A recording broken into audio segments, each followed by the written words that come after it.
자녀가 연봉 1억을 받는 고소득자라도 부모님은 복지 지원을 받을 수 있습니다. 집 한 채 가지고 있어도 기초연금 받을 수 있습니다. 이 두 가지 사실 알고 계셨나요? 대부분의 시니어분들이 자식이 돈 버니까 안 되겠지, 나는 재산이 좀 있어서 안 될 거야 라고 생각하며 지레 포기하시곤 합니다.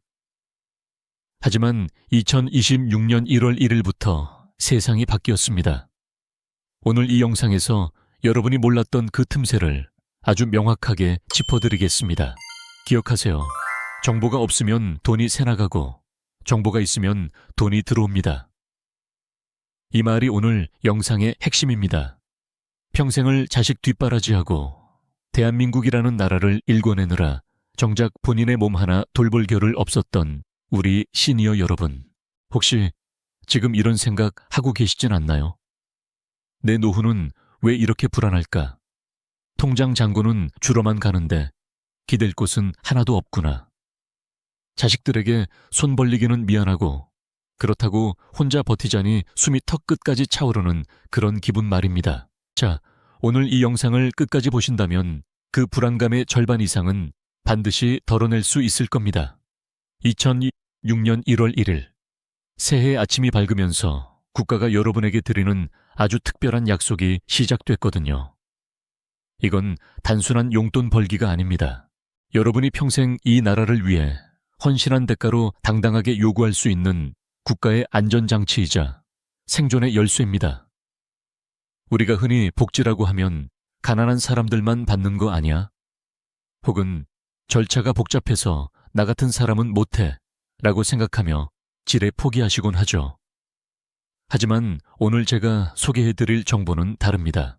신청만 하면 바로 시작되는 시니어 생활비 지원부터 갑작스러운 위기 상황에서 여러분을 지켜줄 든든한 방패까지 2026년에 대폭 강화된 혜택들을 하나하나 뜯어보겠습니다. 자, 지금부터 2020년 시니어 생존 전략, 그 거대한 지식의 소용돌이 속으로 함께 들어가 보시죠. 가장 먼저 말씀드릴 것은 여러분의 삶에 닥친 갑작스러운 위기를 막아줄 긴급복지 생계지원입니다. 이건 말 그대로 긴급 상황일 때 쓰는 치트키 같은 겁니다. 인생을 살다 보면 예상치 못한 사고가 터지기 마련이죠. 잘 운영하던 가게가 갑자기 문을 닫게 되거나 몸이 예전 같지 않아 이 일을 그만둬야 할 때, 혹은 주소득자가 갑자기 세상을 떠나 막막해진 상황 말입니다. 이때 국가는 여러분에게 잠시만 숨을 고르세요 라며 6개월 동안 든든한 방패를 내어줍니다. 보통 이런 지원은 기준이 까다롭다고 생각하시죠? 물론 기준은 있습니다. 하지만 26년에는 이 문턱이 아주 현실적으로 변했습니다. 중위소득 75% 이하라는 기준, 숫자로 들으면 복잡하시겠지만 쉽게 말해서 평균보다 조금 어려운 상황이라면 일단 문을 두드려 볼 수 있다는 뜻입니다. 6개월간 지급되는 이 현금 지원은 여러분이 다시 일어설 수 있는 최소한의 발판이 됩니다. 설마 내가 되겠어? 라고 생각하며 주저하는 그 순간에도 여러분의 소중한 권리는 사라지고 있습니다. 폐업을 했나요? 질병 때문에 수입이 끊겼나요?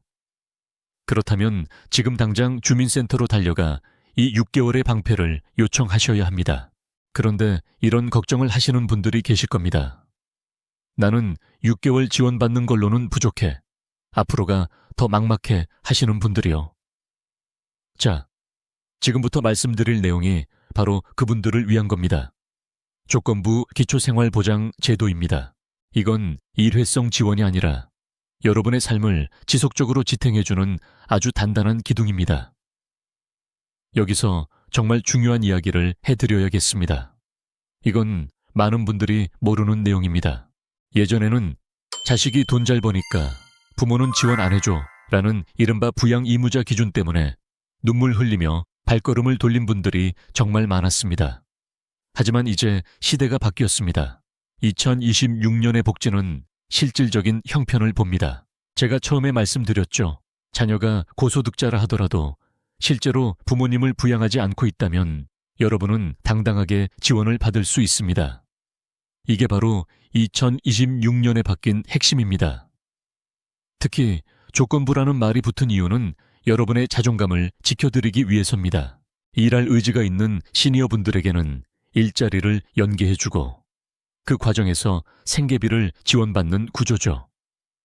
이건 단순히 구걸하는 돈이 아닙니다. 여러분이 사회의 일원으로서 다시 제 역할을 할 수 있도록 국가가 투자하는 비용입니다.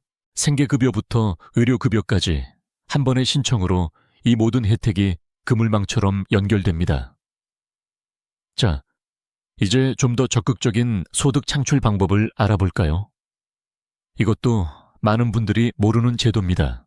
바로 국민취업지원제도입니다. 요즘 60대, 70대는 옛날의 노인이 아니죠. 청춘보다 더 뜨거운 열정을 가진 시니어들이 얼마나 많습니까? 이런 분들을 위해 국가가 매달 50만 원씩 수당을 줍니다. 그냥 주는 거냐고요? 아닙니다. 나는 다시 일하고 싶다는 의지를 보이고 구직 활동을 하는 분들에게 드리는 응원금입니다. 69세까지 참여가 가능하니 나이는 정말 숫자에 불과하다는 걸 증명할 기회입니다. 단순히 돈 50만 원이 중요한 게 아닙니다. 여러분에게 맞는 맞춤형 재취업 프로그램을 제공하고 다시 사회로 나갈 수 있는 통로를 열어준다는 게 핵심입니다. 은퇴 후에 느끼는 그 공허함과 소외감, 이 제도를 통해 말끔히 씻어내실 수 있습니다. 매달 50만 원의 수당을 받으며 새로운 기술을 배우고 새로운 사람들을 만나다 보면 여러분의 노후는 단순한 버티기가 아니라 새로운 시작이 될 것입니다.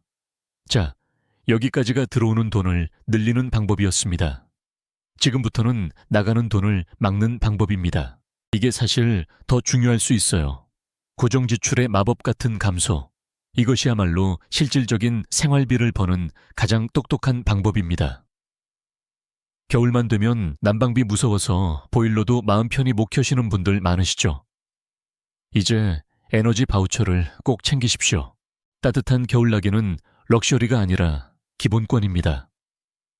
국가가 제공하는 이 바우처 하나면 영하의 추위 속에서도 마음까지 따뜻해지는 난방을 누리실 수 있습니다. 여기서 끝이 아닙니다. 매달 꼬박꼬박 나가는 건강보험료, 이거 은근히 부담되시죠? 2026년에는 시니어를 위한 건강보험료 경감제도가 더욱 촘촘해졌습니다. 소득과 재산 기준이 맞물려 생각보다 많은 분이 혜택을 볼 수 있는데 몰라서 못 받는 경우가 태반입니다. 또한 주거급여를 통해 월세나 임차료 부담도 확 줄일 수 있습니다. 내가 사는 집이 월세라면 혹은 낡아서 수리가 필요하다면 주저하지 말고 상담을 받으셔야 합니다. 주거 안심망이 구축되면 여러분의 삶의 질은 수직 상승하게 됩니다. 고정비용을 줄이는 것이야말로 가장 확실한 재테크라는 점 꼭 기억하세요. 자, 이제 오늘 영상에서 가장 많은 분들이 궁금해하실 내용입니다. 바로 기초연금입니다. 이 부분에서 제가 처음에 말씀드린 두 번째 오해를 풀어드리겠습니다. 2006년에는 이 기초연금이 더욱 강력해졌습니다. 특히 부부가 동시에 수혜를 받을 경우 그 시너지 효과는 엄청납니다. 그런데 꼭 이런 말씀 하시는 분들이 계세요. 나는 집 한 채 있는데 안 되겠지? 나는 예전에 들어둔 보험이 좀 있는데. 여러분, 절대 미리 포기하지 마세요. 제가 처음에 말씀드렸죠. 집 한 채 가지고 있어도 기초연금 받을 수 있습니다. 소득인정액 계산법이라는 게 생각보다 복잡하지만 동시에 우리 시니어들에게 유리한 기본 공제라는 게 아주 넉넉하게 잡혀 있습니다. 여러분이 타는 자동차가 1000cc 미만의 생계형 차량인가요? 혹은 오래된 연식의 차량인가요? 그렇다면 재산 산정에서 제외되거나 아주 적은 금액만 반영됩니다. 소액보험 역시 마찬가지입니다. 차 있으면 무조건 안 된다는 말은 옛날 이야기입니다. 국가가 계산하는 방식은 여러분의 실제 형편을 최대한 반영하려고 노력하고 있습니다. 1인 가구인지 부부 가구인지에 따라 맞춤형으로 적용되는 우선순위를 따져보면 생각지도 못한 노후 자금이 여러분의 통장으로 매달 들어오게 될 겁니다. 마지막으로 강조하고 싶은 것은 노인 일자리 사업입니다. 이건 단순히 돈을 버는 목적을 넘어섭니다. 건강과 사회적 연결, 이 두 가지를 동시에 잡는 최고의 명약입니다. 집 안에만 계시면 몸도 마음도 병들기 쉽습니다. 하지만 아침에 일어나 갈 곳이 있고, 나를 반겨주는 동료가 있고, 내 손으로 무언가 성과를 낼 수 있다는 건 돈으로 환산할 수 없는 가치가 있습니다. 2026년에는 이 일자리의 질이 훨씬 좋아졌습니다. 단순 환경 미화뿐만 아니라 시니어 모델, 디지털 안내원, 이야기 할머니 등 여러분의 재능을 살릴 수 있는 분야가 무궁무진합니다. 자, 이제 정리해 보겠습니다. 2026년 1월 1일 이후로 세상은 변했습니다. 국가는 여러분에게 고생하셨습니다. 이제 우리가 돌봐드릴게요 라고 말하고 있습니다. 하지만 그 목소리는 주민센터 유리창 너머에 있고 여러분이 문을 두드리지 않으면 들리지 않습니다. 설마 내가 라는 의심 대신 혹시 나도 라는 희망을 품고 오늘 당장 움직이셔야 합니다. 여러분이 지금 가지고 있는 재산이나 가족관계 때문에 고민하지 마십시오. 법은 계속해서 완화되고 있고 혜택의 범위는 넓어지고 있습니다. 지금 당장 가까운 읍면동 주민센터를 방문해 내가 받을 수 있는 혜택을 모두 조회해달라고 당당하게 말씀하십시오. 그건 구걸이 아니라 권리 행사입니다. 여러분이 낸 세금, 여러분이 흘린 땀방울이 이제 여러분의 노후를 지켜주는 든든한 보험이 되어 돌아오는 겁니다. 자식들에게 짐이 될까봐 혹은 사회에 폐가 될까봐 움츠러들었던 그 어깨를 이제 활짝 펴십시오. 2026년의 복지 서비스는 여러분이 품격 있는 노후를 보낼 수 있도록 설계된 정교한 시스템입니다. 여러분은 그 시스템을 작동시키는 신청이라는 버튼만 누르시면 됩니다. 처음에 제가 말씀드렸죠.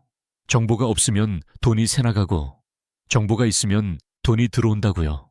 오늘 이 영상을 끝까지 보신 여러분은 이제 그 정보를 가지셨습니다. 자녀가 고소득자여도 지원받을 수 있고 집 한 채 있어도 기초연금 받을 수 있다는 사실 이제 아셨죠? 여러분의 노후는 이제부터가 진짜 시작입니다. 더 이상 불안해하지 마세요.